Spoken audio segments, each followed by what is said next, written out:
Sa ulo ng mga nagbabagang balita, Sisterhood ng Baguio City at Vaughan, Canada, pinatibay. Filipino-American na CrossFit athlete wagi sa kakatapos na Dubai Fitness Challenge 2022. Long jump athlete mula Baguio City, dala ay inspirasyon at mga pagkain at panregalo ngayong Pasko, alok sa isang caravan sa Rose Garden, Baguio City.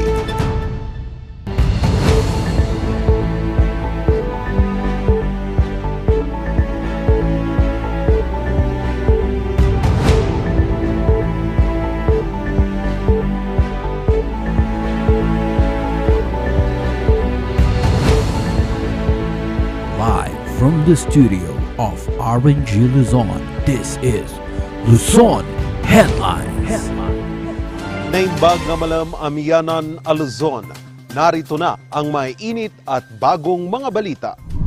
Muling pinagtibay ng pamahalang lungsod ng Baguio at Vaughan City sa Ontario, Canada ang sisterhood nito. Iba't ibang industriya na ispalakasin ng dalawang lungsod. Narito ang report. Noong huling linggo ng Nobyembre, nagtungo si Baguio City Vice Mayor Faustino Oloan sa Vaughan, Canada. Dito, muling pinagtibay ang relasyon ng lungsod ng Baguio sa sister city nito na Vaughan sa Ontario, Canada. It's very fortunate that we went there. Otherwise, kung hindi kami pumunta doon, may chances pala na mawalan yung visa ng sisterhood natin. Sa pagbisita nila, napag-usapan ang pagtutulungan ng dalawang lungsod sa sektor ng edukasyon. If we will consolidate our memorandum of agreement, Filipinos might be invited, especially so the educational sector. And I say educational sector, more on teachers. That's why we signed an agreement. I was authorized by the University of Baguio to sign with the University of Niagara in Niagara University in Vaughan. Dagdag oportunidad daw ito para sa mga college students at mga guro sa Baguio City. Problema din ng lungsod ng Vaughan ang employment sa iba't ibang industriya. Kung magkataon, maaring makipag-ugnayan ang lungsod ng Baguio sa employment ng mga Pilipinong skilled workers sa Vaughan. Factories, buildings, hotels, etc., etc. I think it's more or less around 40 billion Canadian dollars or more, 400 billion I should say. So with the construction of these projects, they need at least 3,500 manpower every year. Mayroon ding ilang negosyo sa Vaughan ang interesadong mamuhunan sa Baguio. Pero pag-uusapan ito sa pagbalangkas sa renewal ng Memorandum of Agreement ng sisterhood ng dalawang lungsod. We talk with our Philippine Consul or the consular office under Yosek Ontario de la Cruz, and we discuss those matters. I think they will be coming on the Panagbunga to finalize everything. Inaasahang bibisita naman sa Baguio City ang mga delegado sa Vaughan sa darating na Panagbanga 2023. Nakipagkita din ang grupo kay Canadian Parliamentary Opposition Leader na si Pierre Poilievre at Parliamentary Member na si Melissa Lanzman. Nakadaupang palad din ng grupo ang Cordilleran Community sa Vaughan bago sila tumulak pabalik sa bansa. Charles Nicolimon para sa Luzon Headlines. Pinarangalan naman ang 18 mga bayan mula sa Cordillera sa ikasyam na Cities and Municipalities Competitive Index Recognition Ceremony. Magbabalita Sofia Pagaduan. Sa pag-upo ni Mayor Brian ng Bisao Mountain Province, tiniyak niya ang maayos na pamamahala. Kaya naman, itinanghal na rank 1 ang lokal na pamahalaan ng Bisao sa Nationwide Cities and Municipalities Index ngayong taon. Nanguna sila sa kategorya ng government efficiency. May sarili kasi silang estratehiyang sinusunod sa kanilang bayan. In a nutshell, Sumya in its literal and profound meaning is making Bisao a progressive and resilient community, making the local government a bureaucracy committed to serving its constituents, in providing the citizens with equal opportunity to build better and decent lives especially the marginalized. Maayos na paggamit ng limitadong mga resources at matalinong pamamalakad sa mga empleyado naman ang sekreto ng malibkong Abra. Rank 4 sila sa Most Improved Municipalities at rank 12 naman sa nationwide Most Competitive Municipalities. Regardless of this remoteness from urban technology advantages and exactly the scarcity of resources, the LGU Malibkong generously empowered its local employees and its people through a participative and cooperative endeavor. Thus, it was just easy for us to implement the LGUs and even the national agencies, programs, activities, development goals, and the like. Ilan lamang sila sa mga bayan na binigyang pugay sa ikasyam na Cities and Municipalities Competitiveness Index Recognition Ceremony. Ang Competitive Index ay sumusuri sa economic performance ng isang bayan o lungsod upang malaman ang pag-unlad ng mga ito. 18 bayan ang nakatanggap ng mga parangal mula sa 5 CMCI indicators. Ito ang government efficiency, economic dynamism, resiliency, infrastructure at innovation. Enhancing the local competitiveness of our local government units will translate to our national competitiveness.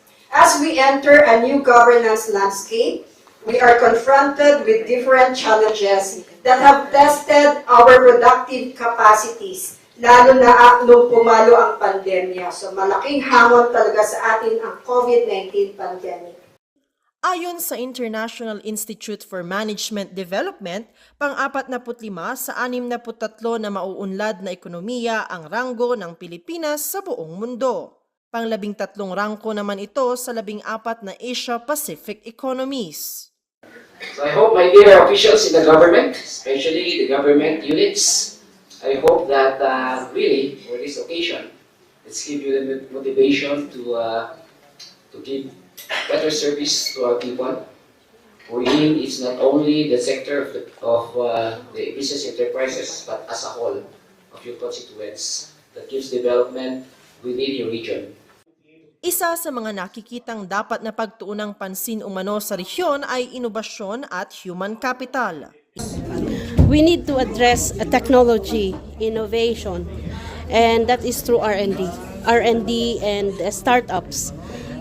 Coming up with new business models that are very effective in our kind of terrain, and we will not be going zero. We will not be starting zero because we have strength to capitalize, like our culture, our resources, and our human capital that are very creative, no? Inaasahang magpapaunlad pa sa rehiyon ang paghikayat ng mga investments, makabagong mga business models ng mga negosyo at exportation ng mga lokal na produkto.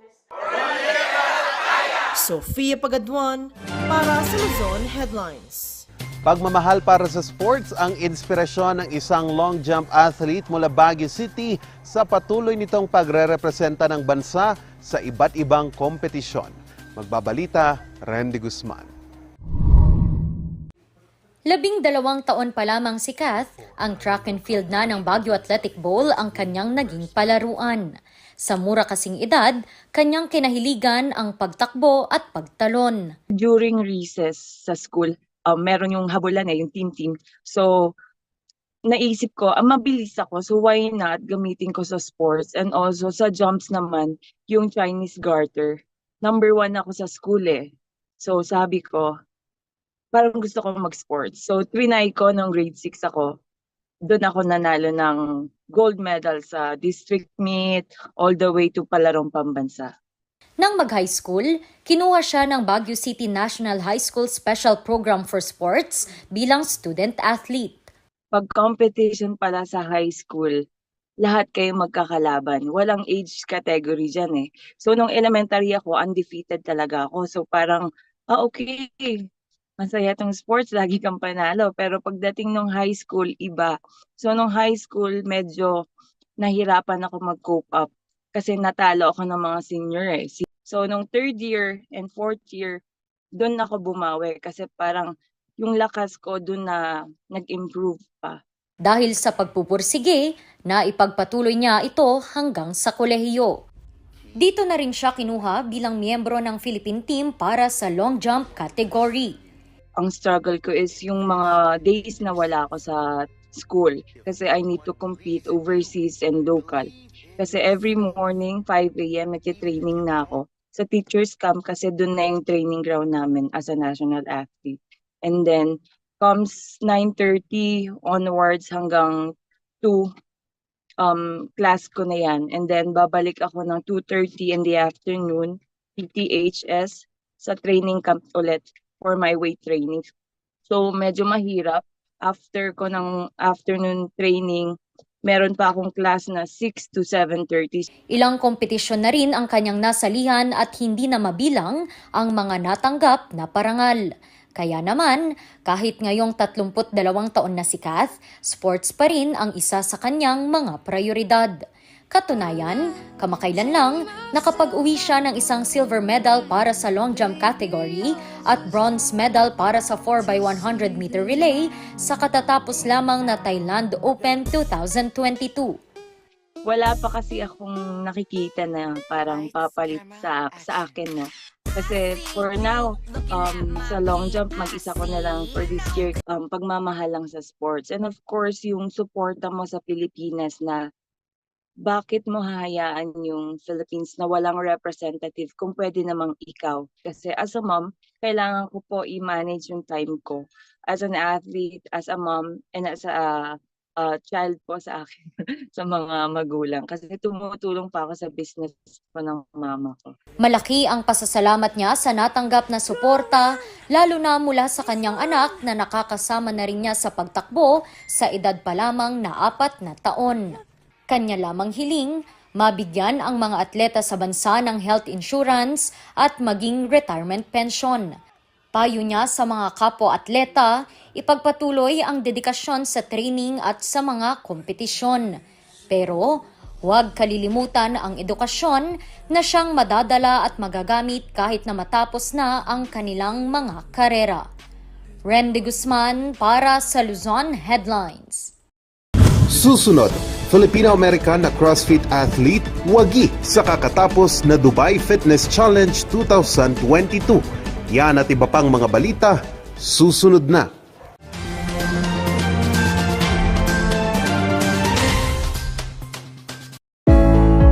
Mataba, mabigat, pangpagana ng kain, malayo sa sakit, padami ng gatas ng baboy, baka at kambing, padami ng itlog ng manok, pato at bibe. Lahat ng ito hatid sa inyo ng King's Vita Plus Animal Feed Supplement para sa inyong alagang hayop. Kompleto sa bitamina at minerales, amino acid, calcium, enzymes, D3, omega-3, probiotics at electrolytes. Sa isang kutsara ng King's Vita Plus Animal Feed Supplement araw-araw, sigurado at garantisado ang inyong pag-asenso. King's Vita Plus Animal Feed Supplement. Mataba, mabigat, gana ang kain, malayo sa mga sakit, makinis ang balat. Yan ang hatid ng King's Vita Plus Animal Feed Supplement. Sa isang kutsara araw-araw, garantisado ang iyong pag-asenso. Available sa mga Agrivet stores. King's Vita Plus Animal Feed Supplement.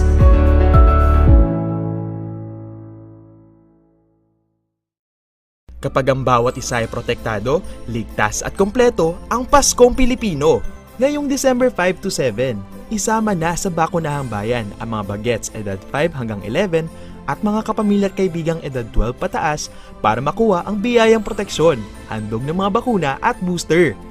Dahil sa Bakunahang Bayan, bawat Pilipino mas pinaslakas ang proteksyon. Alamin kung saan ang pinakamalapit na bakunahan sa inyong lugar sa tulong ng inyong LGU.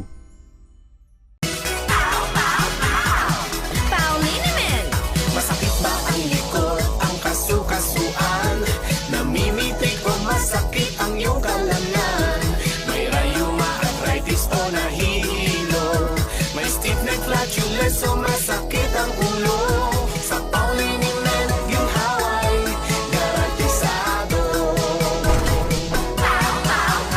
Pauliniment, isang pahid ka lang. Dahil walang aw sa PAW!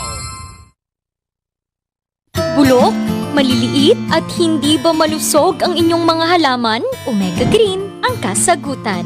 Ihalo lang ang 2 kutsara nito sa isang maliit na container at kaunting tubig. Pagkatapos ay ihalo sa knapsack sprayer at pwede na itong ispray sa mga pananim. Meron itong nitrogen, phosphorus, magnesium, copper at zinc na tumutulong sa pagpapaganda at pagpapabilis ng tubo, pagpapanatili ng nutrisyon, mas malagong mga dahon at panlaban sa mga sakit ng mga halaman. Hindi rin ito nakasasama sa kapaligiran. Pwede rin ito sa kahit anong klase ng halaman, mapa-highland crops o lowland crops. Omega Green by Encam Agri-Marketing, the ultimate friend of farmers.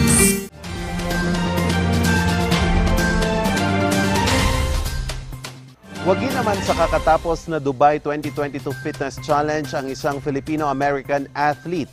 Ang kanyang kwento ng pagpupursige, alamin sa kwento ni Sofia Pagaduan. For body weight here and actually approaching double. We now have 100 Malaking parte na sa buhay ni Dana ang physical fitness. has a great Olympic lifting background.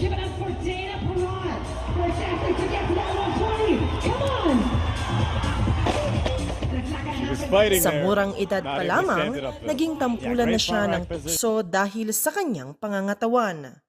I used to be very obese. Like, I grew up chubby. Then my aunties and uncles would be like, "Oh, you're taba," you know, and like it bothered me. I was actually a very fat child growing up, and it wasn't when I wanted to do competitive basketball, and I was like, I can't be competitive with this extra weight on. Like, I can't be fast. You know, these girls are gonna run by me, and that's when I started to really like actually kick it in, and then be like, I need to lose the weight to get better. Kaya naisipan niyang sumali sa iba't ibang mga sports. Tubong latrindad ang 26 na taong gulang na si Dana, pero lumaki ito sa USA. Una niyang pinasok ang weightlifting. Because there was an Olympic weightlifting coach in this gym. And I think I was more attracted to lifting weights, but that's only one part of CrossFit. Pero noong makilala niya ang sport na tinatawag na CrossFit ay dito na siya nagtuloy-tuloy. Ang CrossFit ay isang uri ng high-intensity interval sports. Kombinasyon ito ng weightlifting, gymnastics, powerlifting at cardio. Pero noong 2017, nagtamo si Dana ng leg injury. Pero imbes na tumigil, naging inspirasyon niya ito upang ipagpatuloy ang karera nito sa sports. And this sounds weird, but like, I don't know if the injury didn't happen, I don't know if I would be the same person, you know, because I felt like, I really learned a lot about like myself and like adversity, and that like I could overcome lots of things or anything you throw at me, you know. 4 na kompetisyon na ang nasalihan ni Dana mula nang maging professional CrossFit athlete noong 2019.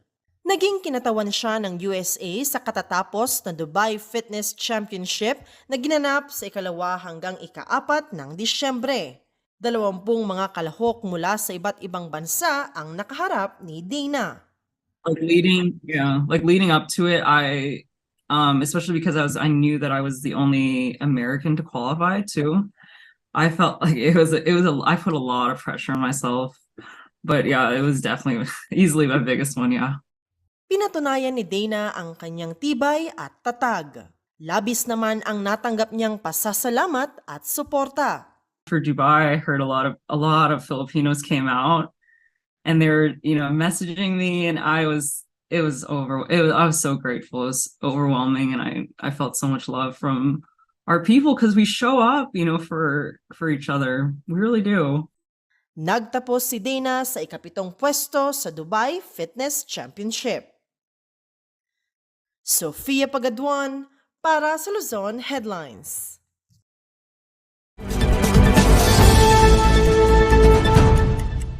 Meron tayong Republic Act 7641 o tinatawag na New Retirement Law. New Retirement Pay Law to be specific. At ang sabi dito, any employee may be retired upon reaching the retirement age established by the collective bargaining agreement or other applicable employment contract. If an employee reaches the age, he shall be entitled to retirement benefits under our existing laws. Ang retirement benefit na sinasite ng Republic Act na ito, 7641, yung 1/2 month pay for every year of service. Yan po ang general rule. Pero pag kayo ay may union o kayo ay merong labor organization within the company at merong kayong negotiate na ibang term, no? Halimbawa, 1 month for every year of service ang napag-usapan at napirmahan, then that will be entitlement. Yung 1/2 is the minimum. So you can go over and above 1/2, pero you cannot go below 1/2 month pay for every year of service. What about the mga taxi drivers, jeepney drivers na napag-usapan natin nung nakaraan? Meron din ba silang retirement pay? Ang sabi ng new retirement law, sila ngayon ay may retirement pay. And ang sabi dito ang gagawin ng boundary system drivers yung average na kita. So halimbawa, ang average na kita ng isang driver sa boundary system 500 at ang 1/2 15 days, i-multiply mo yan by the number of years na nagservisyo siya. At yan yung kanyang retirement pay. Hindi based on a fixed salary, but based on the average income on the boundary system. Of course, ang presumption dito is tuloy-tuloy yung driver doon sa isang kumpanya or operator na may-ari ng unit to be entitled to a retirement pay. And what is his retirement age? The general rule under our SSS laws will be followed. 60 years old and if extended up to 65.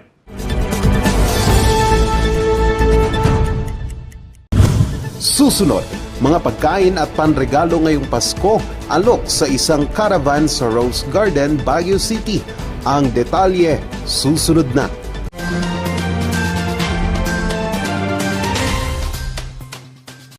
Saan ka magbabagong taon? Sa bahay, nagsasaya kasama ang pamilya, o sa ospital na nakaratay na nasabugan ng paputok ang kamay? Nasa kamay mo ang desisyon. Saan mo gusto magbagong taon? Ipagdiwang ang taon na ligtas kasama ang iyong pamilya. Oplan, iwas paputok, ligtas Christmas para sa Healthy Pilipinas. Isang paalala mula sa Department of Health. Sa milk tea ng batang 90s, darat atin ang itrahay. Ang batang 90s milk tea, di ka magsisisi, promise. Sa milk tea ng batang 90s. Bizarre Music offers a complete line of musical instruments.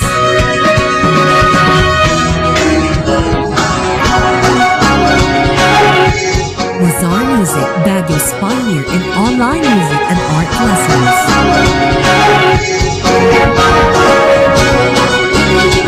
Bizarre Music, bringing music closer to your hearts.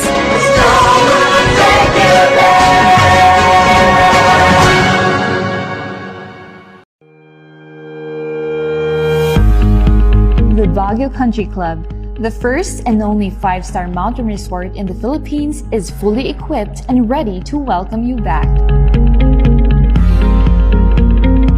The club has thoroughly worked on adapting to the new normal. The usage of any of the facilities and amenities of the club is governed with specific rules, regulations, and procedures in accordance to the medical, physical distancing, and disinfecting protocols. And as you return back here to your second home and make new memories with us, we assure you that at the Baguio Country Club, you do not have to worry because we can assure you that the club continuously puts great importance to the health, safety, and wellness of its members, guests, and employees.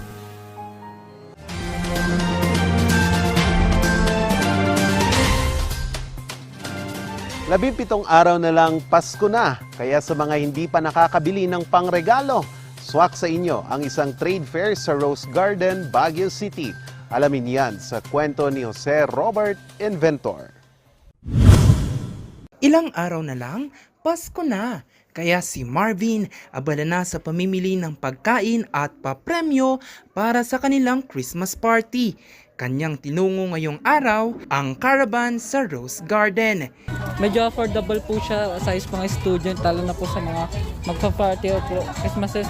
As you can see, 3 for 100, same price rin po sa palengke. Isa sa mga nagbebenta rito si Vladimir. Kanyang alok, mga tsokolate. Ngayon yung medyo mataas, gumanda ang kita kaysa nag-pandemic tayo. Talagang wala nung pandemic na talagang bagsak kami nun.